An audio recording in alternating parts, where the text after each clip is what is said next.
Usually what will happen is the Japanese yen currency futures will move in the opposite direction of the equity market. So strong equities, weak yen. That's usually how this goes, but that correlation has been breaking down as of late.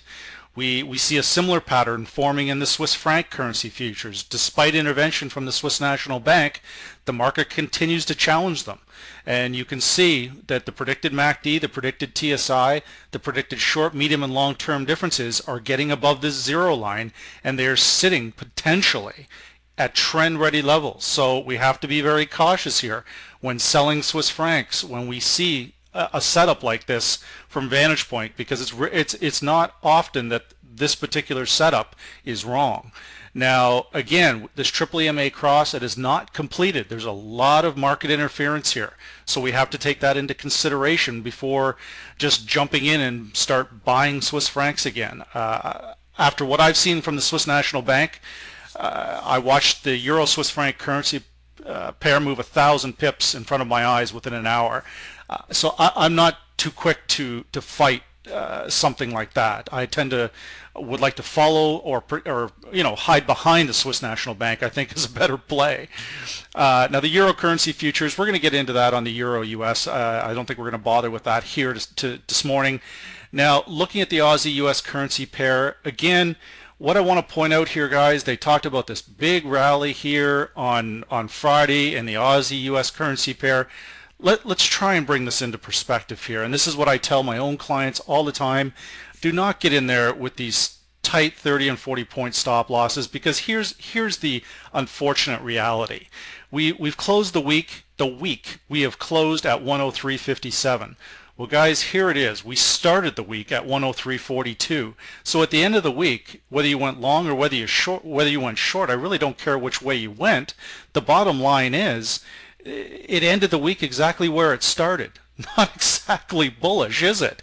You know, as bullish as it looked on Friday, and we still may get another push on the Aussie US higher with, you know, everything that's happening in the Eurozone. But again, I try and break it down in simple terms so we can really see what's going on. And most people will only see this big rally, Aussie US going screaming higher on Friday, oh, big bullish move. It's not a bullish move, not in the least. And again, we've closed the week some 12 pips higher where we started. Now if we close the week at 106 or 107, hey, that's a bullish move. This, in my opinion, is not a bullish move. We have finished exactly where we have started. This is a huge, even though we have this triple EMA cross showing a fresh buy signal here, we are still sitting at a much lower high than where we have been. And this is where we have to, again, technical analysts will look at this. Have we had a higher high or have we had a lower low? I think by looking at this chart, we would all agree that we have had a much lower low. This is not indicative of a bullish move. And again, there's noise coming into the market that we have very little control of how the market is going to react to what's going on with the European summit. But remember what I said at the beginning of the presentation. After the smoke clears and after this thing in the Eurozone goes away, the trend prior to that is likely to continue. This is not, in my opinion, bullish. So, and again, this is in my respectful opinion. The Euro Swiss franc, the same thing. I have worked this into my presentation because I do believe that this is a major pair. I'm not going to complicate this particular trade. It's running flat. As long as it's above 120, I'll tell you guys the same thing I tell my own clients. We're long. We're going to the Swiss National Bank has pegged the euro, has pegged the Swiss franc to the euro at the 120 level. I'm willing for now to accept that. And we have come down and repeatedly tested this 120 level, and it is held on multiple occasions and eventually pushed its way all the way to 124.75. Now it was unable to break through that 125 level. There could be, I'm sure that there are barrier options, exotic options up there protecting, for now, protecting the 125 level. But I can pretty much assure you there's probably the same barrier options sitting at 120. In the Forex options play, this is usually what happens, is that they're going to pin it in a range between 120, 125. Comes down to 120, you buy the bottom, goes up towards 125. You could sell the top. although I don't recommend it. If they're still talking about a 120 or 130 peg, then, or excuse me, a 125 or 130 peg, I'm not interested in selling. I'm only interested in buying and on dips. That's my opinion. Now the pound dollar, again, we're looking at what's happening here. It's reacting to news.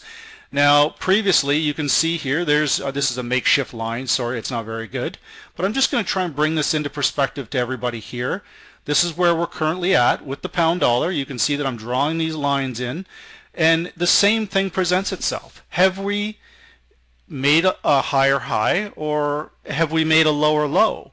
Well, it looks like over the last several weeks we've made a lower low, and this is again not overly indicative of a bullish move. So where did this one finish the week? This is kind of fun to just play around with and look at the currency markets and the volatility and how people are stopped out long, they're stopped out short.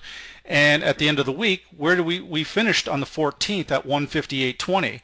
We finished the week this week at 159.60. Well, this is a little bit more bullish than what we're seeing on things like Australia, US. We've got a gap here of about 140 pips. So that's a little more bullish on the pound than what I would give to the other currencies. So to start the week, the pound, it's going to face some fairly stiff resistance, in my opinion, between 160 and 161. So clearly short still favorable here. And this brings me to one of the pairs that is so heavily manipulated and so heavily traded, the Euro US. Now looking at the Euro US, I'm going to point this out, guys, and just to look at this, the vantage point indicators right now, they're flattening out. They're in overbought territory. We can see that I have these lines previously drawn. They're like stepping stones coming down much lower, consistently making lower lows. That's what's happening on the bigger scale of things. We've had this big sell signal from Vantage Point back at the beginning of September. We've got a buy signal here, a couple of retracements. Good call on Vantage Point. They've hit that 18-day predicted moving average, bounced out of there. But again, let's go to the tape. If this was a boxing match, guys, this is what I would be looking at.